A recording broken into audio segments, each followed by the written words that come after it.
Comrade Suravaram Sudhakar Reddy గారి సంస్మరణ సభకు అధ్యక్షత వహించిన మిత్రులు శాసనసభ్యులు కూనంనేని సాంబశివరావు గారు, ఈ కార్యక్రమంలో పాల్గొన్న వారి ఆప్తులు డి రాజా గారు, నారాయణ గారు, రామకృష్ణ గారు, డాక్టర్ కేవీపీ రామచంద్రరావు గారు, వేదిక మీద ఉన్న ఇతర పెద్దలు, వారి కుటుంబ సభ్యులు, ఇక్కడికి విచ్చేసిన సురవరం సుధాకర్ రెడ్డి గారి అభిమానులు, కమ్యూనిస్టు సిద్ధాంతాలు నమ్మిన సానుభూతి పరులందరికీ కూడా నమస్కారం.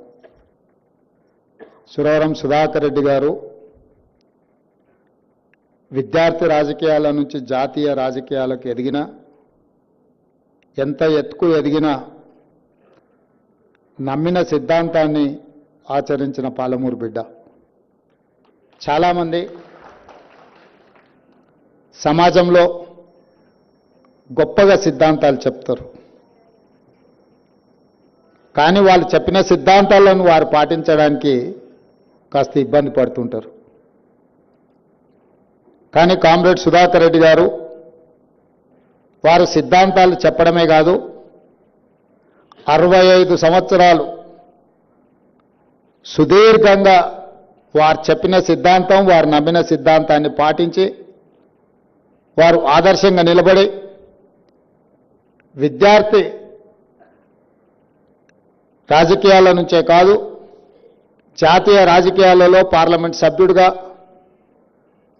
ప్రజలలో ఒక గొప్ప గుర్తింపు, గౌరవాన్ని పొందిన కామ్రేడ్ సోదరుడు.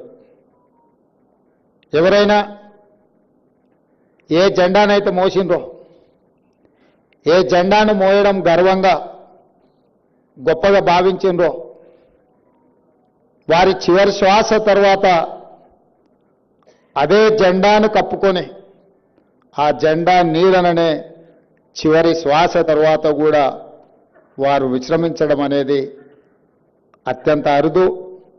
సురవరం సుధాకర్ రెడ్డి గారు 65 సంవత్సరాలు ఎర్రజెండా నీడన నమ్మిన సిద్ధాంతాన్ని నమ్మిన గొప్ప నాయకుడు.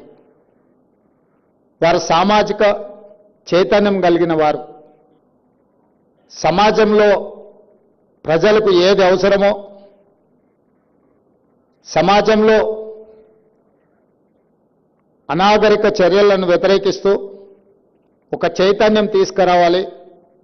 ఆ చైతన్యం పేదల జీవితాలలో మార్పు రావాలి అని నమ్మి వాటి కోసం నిరంతరం శ్రమించిన కమ్యూనిస్టు సోదరుడు పెద్దలు సురవరం సుధాకర్ రెడ్డి గారు. మహబూబ్ నగర్ జిల్లాకు సంబంధించి మొదటి తరం